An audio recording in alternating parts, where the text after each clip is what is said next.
Oh, your Thai wife and your Thai wife's family are going to steal all your money. สวัสดีครับ สวัสดีครับ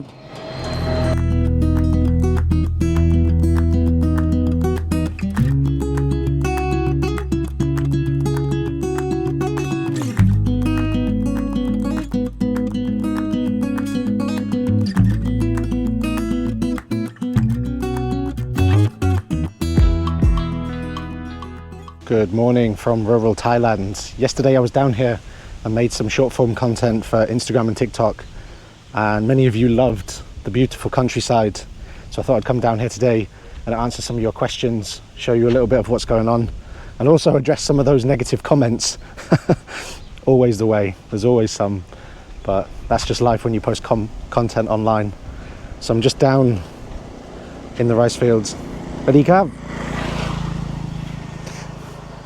And as you can see, we had a lot of rain in the last 48 hours, and I think it's supposed to continue, even though the weather's quite nice now. We are due more rain later today. Now, for those of you that are new to the channel, I'm Joe. My online name is Joe in Thailand.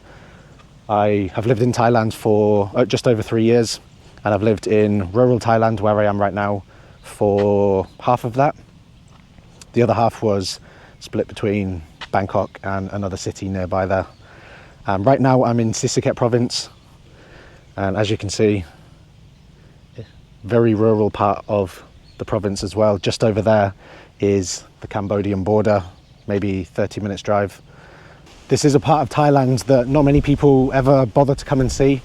It is quite out the way compared to most tourist destinations that people go.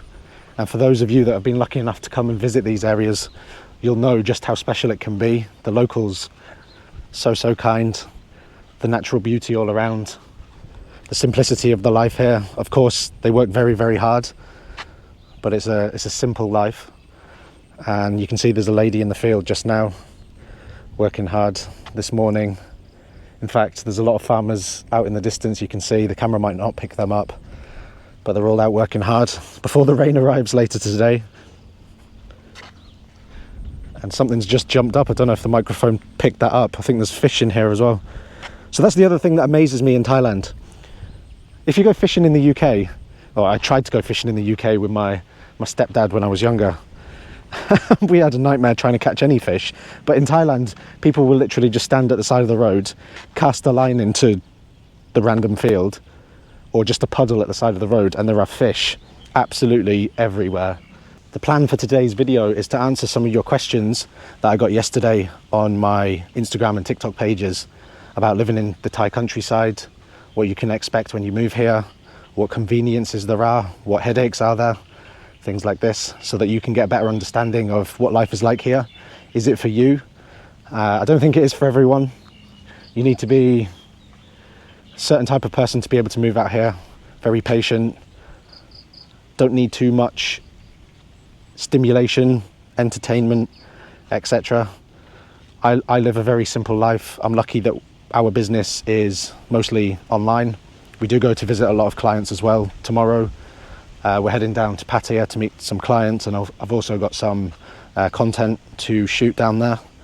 So although we spend most of our time here in Sisaket, we do get to travel around a lot, and I think that does help with living here, because there are things that I miss from the city, and also the beach, things like this. So let's get into some of the questions, and hopefully it will help you to build up a picture of what life is like here in rural Thailand, and if you could live out here. They've got all sorts of vehicles out here. The monks are just going past. Buddy cab. They've got all sorts of makeshift vehicles out here. I'm pretty sure that's like, in the UK it's like a scooter thing that, or whatever you call it, that old people use. You see them flying down the high street. Crazy. I love it. Anyway, the first question was, how much of the year do we spend living out here in Sisaket? And I just touched on that a minute ago. We do travel quite a lot. Right now is the wet season, or the start of the wet season in Thailand. It is currently June. I almost forgot. And the rain kind of starts around May time. So we've had a good 6 weeks or so of showers, and then recently it's got a little bit heavier. This time of year, my wife's business She has a fertilizer distribution business based here in Sisaket. She supplies around the province and some parts into Surin, down by the Cambodian border. So of course, this time of the year, very, very busy. We need to spend most of the time here. Yeah, we spend, I would say, 6 months of the year living here in Sisaket, and the rest of the year we have free to kind of travel around a little bit. This is still our main base, but we do have the freedom to go and stay in Bangkok more, or go down to Rayong. That's one of my favorite areas in Thailand. And so I would say we're here most of the time, especially during the wet season, but we do travel a lot. And that does help, having the balance between countryside life, city life, getting out to the beach, getting back into the hustle and bustle. Second question was about mosquitoes. How bad are the mosquitoes out here? Mosquitoes? Can't even speak. So you'd imagine with the amount of water we've got and the rice fields that there would be a lot of mosquitoes around.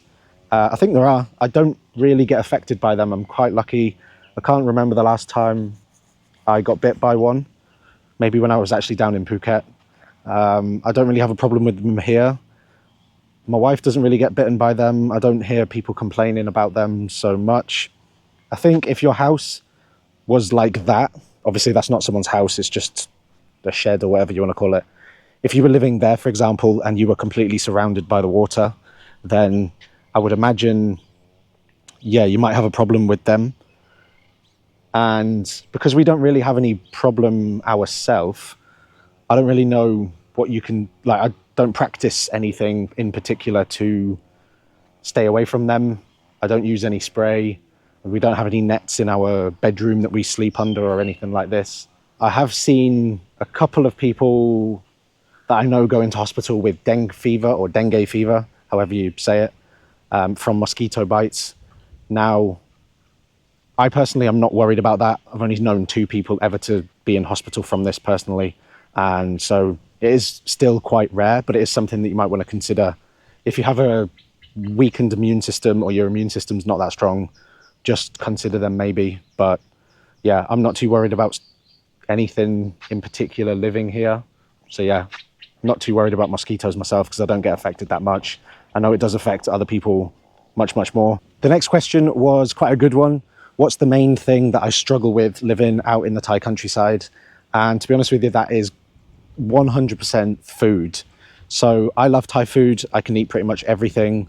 The only thing that I don't like is durian. If you've tried it or you've smelled it, you'll know why. It's like Marmite. It's going to split opinion. You're either going to love it or you're going to hate it. And unfortunately, I hate it. People sometimes comment on my videos saying, why are you eating Farang food in Thailand? You've moved to Thailand. You don't just eat English food in the UK, do you? You don't have fish and chips for breakfast, lunch and dinner. So why would you do it here? I don't understand it. People saying, oh, it's more expensive. Yeah, but I like it, so I'm going to eat it. And that's one thing that I miss. Tamalai Kav? Okay. The local was just wondering what I was doing with the camera. Not many foreigners around here, but everybody is very, very kind. That was one of the other questions. Are the locals nice to foreigners here? And in my experience, yes. If you make an effort to learn the language, it's going to help you a lot. It's going to help you to integrate into the Thai life a little bit more and understand the culture.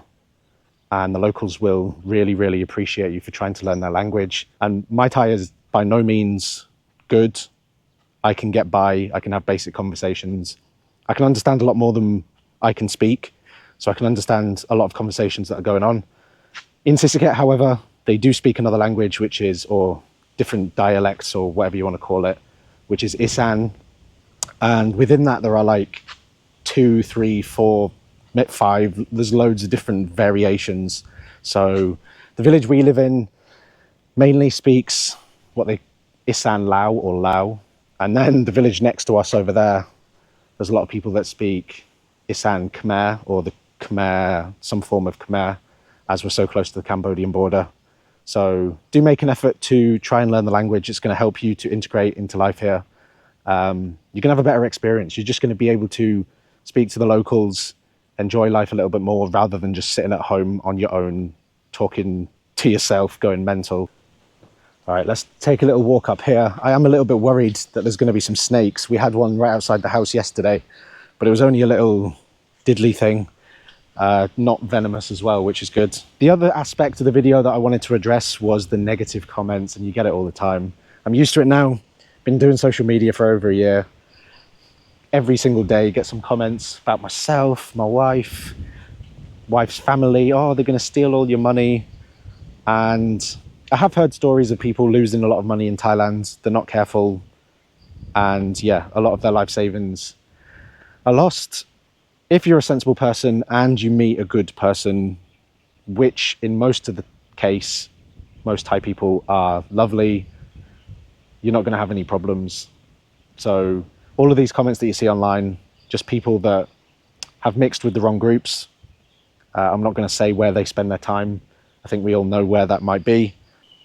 In my experience, I have never been asked for a single baht to go to my wife's family. I've said on previous videos, my wife and her family have done quite well for themselves anyway. They don't need my money. They have a lot more than me. And yeah, I mean, if you're going to be living here, of course, in the West, our currency is stronger. So if you say you come in here on retirement, you've got a load of savings, that money is going to go a long way. I'm not going to say everything's cheap because I don't like using this word when we talk about things in Thailand, because as you can see, I'm still recording now. That lady is continuing to work hard in her field. And I feel like it's just a little disrespectful when foreigners come here and say, oh, that's cheap, that's cheap. Oh, it's so cheap, I love it. Because Thai people are working their ass off to make a living, and then foreigners come here and say that. It just can't, I imagine it can't feel good for them when people say this. So, yeah, I mean, just be sensible with your money like you would in your home country. Meet a good, or find a good person, or someone that you think is a good person, and that's it. There's no, oh, can you give me this money? Oh, I need this money. She has her own money. We have her money, my money, and our money. And that's how it works. At the end of the month, we save money together, and we save money individually. Yeah, these comments that you see online, try not to take too much notice of them. There's always negative people, whether they're jealous, something bad's happened to them, and they think everybody is the same as the person that they experience something with. So another question I get is, why am I on a different bike every day? Some days red, some days blue, some days black. And at home, we just have like a load of bikes that are around for communal use. I was walking out to come and make the video, and Auntie said, hey, where are you going? I said, I'm going to do a YouTube video down at the field. She said, here you go, there's the key, take my bike. And so I don't even have my own bike. I just use the family's bikes, and that's just how it is. Everybody just shares their things, and yeah, never get asked for anything. They allow me to use their things. Oh, Waddy Cab. Waddy Cab. Bye now. Oh. I didn't see them sneaking up behind me. Bless them. Everyone's so nice, as you can see. What was I saying? I've lost my train of thought. So that's all the questions I'm going to answer today. If you do have any other questions, please drop them in the comments, and I'll try to address them on Instagram, TikTok, or maybe I'll do like a Q&A video on YouTube as well. So if there's anything you want to know about life in Thailand, the countryside, me, our businesses, anything like that. Tomorrow we're heading down to Pattaya as we've got some business things to attend to. Mina's got to go and see some insurance clients down there, as she also does health and travel insurance for people traveling to Thailand, coming to live in Thailand. And also I will be producing some content down there for a business as well. So maybe I'll do a little behind the scenes video on producing content in Thailand, how that looks, the experience I have doing that. It's quite fun. Started doing a few recently after we set up the business, sorted the work permit out. So until next time from countryside Thailand,